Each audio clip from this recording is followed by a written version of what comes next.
ఒకప్పుడు మలయాళ చిత్ర పరిశ్రమ అంటేనే బూతు సినిమాలు, చివకబారు సినిమాలు అనే తెలియక అభిప్రాయం ఉండేది. కేరళలోనే కాదు, ఇతర భాషల్లోనూ మలయాళ చిత్రాలకు మంచి డిమాండ్ ఉండేది. భాష తెలియకపోయినా ఆ సినిమాల్లోని సీన్ల కోసం ప్రేక్షకులు ఎగబడేవారు.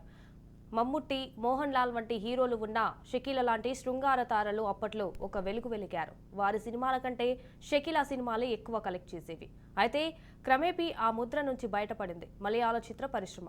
కొత్త రకం కథలతో, సహజత్వం ఉండిపడే సినిమాలతో మిగతా అందరి దృష్టిని ఆకర్షించగలిగింది. అంతేకాదు, ప్రయోగాత్మక చిత్రాలు, కాన్సెప్ట్ ఓరియంటెడ్ ఫిలిమ్స్ కోసం మలయాళం సినిమాలే చూడాలి అనే స్థాయికి ఎదిగింది పరిశ్రమ. అవార్డులతో పాటు రివార్డులు పొందింది. అయితే 2017లో జరిగిన ఓ సంఘటన మలయాళ చిత్ర పరిశ్రమ ప్రతిష్టను దెబ్బతీసింది. తెలుగు వారికి పరిచయమైన హీరోయిన్ భావనపై జరిగిన లైంగిక దాడి అందరినీ షాక్కు గురి చేసింది. ఈ దాడి దేశవ్యాప్తంగా అందరి దృష్టిని ఆకర్షించింది. అదే సమయంలో బాలీవుడ్ నటి తనుశ్రీ దత్తా ముందుకు వచ్చి 2008లో నటుడు నానా పాటేకర్ తనతో అసభ్యకరంగా ప్రవర్తించాడని వెల్లడించి ఇండియాలో మీట్యూ ఉద్యమానికి నాంది పలికింది. ఇక అప్పటి నుంచి ఈ ఉద్యమం మిగిలిన చిత్ర పరిశ్రమలకు పాకింది. లైంగిక వేధింపులను బట్టబయలు చేసింది. ఉప్పెనెలా ఎగిసిన ఈ ఉద్యమం అప్పట్లో చాలా మందికి నిద్ర పట్టకుండా చేసింది. మలయాళ చిత్ర పరిశ్రమలో మహిళలు ఎదుర్కొంటున్న ఇబ్బందికర పరిస్థితులను 7 ఏళ్ల పాటు పరిశీలించి జస్టిస్ హేమ కమిటీ ఇటీవల ఇచ్చిన నివేదిక ఇప్పుడు ఆ పరిశ్రమను కుదిపేస్తోంది. మళ్లీ ధైర్యంగా హీరోయిన్లు ముందుకు వచ్చి తమపై లైంగిక దాడికి ప్రయత్నించిన వారి చిట్టా బయటపెడుతున్నారు. మలయాళ నటుడు సిద్దికి తన అసభ్యంగా ప్రవర్తించారని మలయాళ నటి రేవతి సంపత్ ఆరోపణలు చేశారు. కొన్నేళ్ల క్రితం నటుడు సిద్దికి ఓ సినిమా కోసం నన్ను కలవాలని ఫేస్బుక్లో మెసేజ్ పెట్టారు. కూతురిని అర్థం వచ్చేలా ఆయన పిలవడంతో నేను ఆయనని సంప్రదించా. ఆయన నన్ను శారీరకంగా, మానసికంగా బాధించారు. నా దృష్టిలో ఆయన ఒక క్రిమినల్. దీనివల్ల నా కెరీర్ కూడా దెబ్బతింది. అయితే ఇప్పటికే ఈ విషయంపై మాట్లాడడానికి ధైర్యం వచ్చింది అని పేర్కొన్నారు. ఈ ఆరోపణల నేపథ్యంలో సిద్దికి మలయాళ మూవీ ఆర్టిస్ట్ అసోసియేషన్ పదవికి రాజీనామా చేశారు.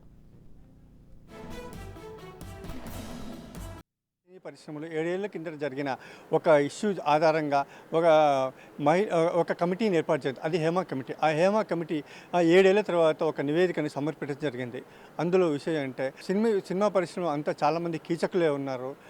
మహిళలను వేధిస్తూ ఉంటారు. వాళ్ళంతా ప్రతి ఒక్క ఆర్టిస్ట్ అయినా, దర్శకుడైనా ఏదో వాళ్ళని లోపరుచుకోవాలని చూస్తూ వాళ్ళని హరాస్మెంట్ చేస్తూ ఉంటారన్న నివేదిక మాత్రం వచ్చింది. అయితే అక్కడ మీడియా కూడా మాత్రం మహిళలను చాలా చులకనగా చేస్తారు సినిమా పరిశ్రమల్లో అంటూ వాళ్ళపై ఏ విషయమైనా సరే సినిమా పరిశ్రమ హీరోయిన్లే, దానికి సంబంధించిన ఆర్టిస్టులైనా వాళ్ళ చులక భావన మాత్రం బాగా ఏర్పడ్డది అనమాట. వాళ్ళకి ఇలా హీరోయిన్లు అంటే ఇలా చేస్తారా, ఆర్టిస్టులు ఇలా చేస్తారా అంటూ వాళ్ళపై ఉన్న ఒక ప్రతి చులకన భావం అనేది మాత్రం బాగా చూపేది మాత్రం బాగా అక్కడ మీడియా కూడా హైలైట్ చేస్తూ వచ్చింది.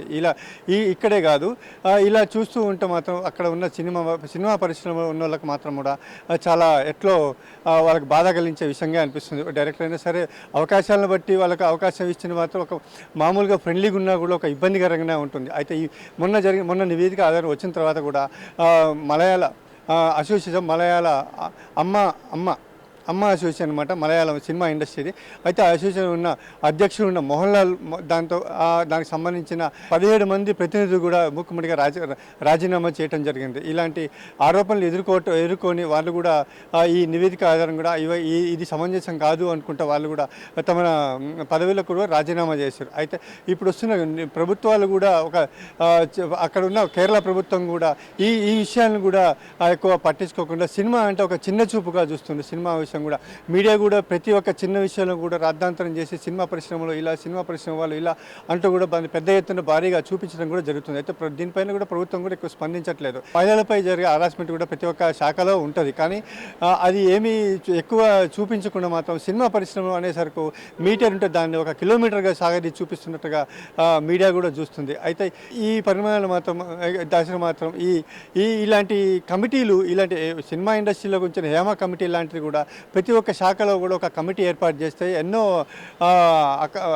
ఆధారాలు కూడా ఉంటాయి అని చాలామంది చెప్తూ ఉన్నారు. వాటిని అంతటి మాత్రం మభ్యపెట్టి మాత్రం ఓన్లీ సినిమా పరిశ్రమని కూడా చూపించడం కూడా భావ్యం కాకుండా చాలామంది చెప్తూ ఉన్నారు.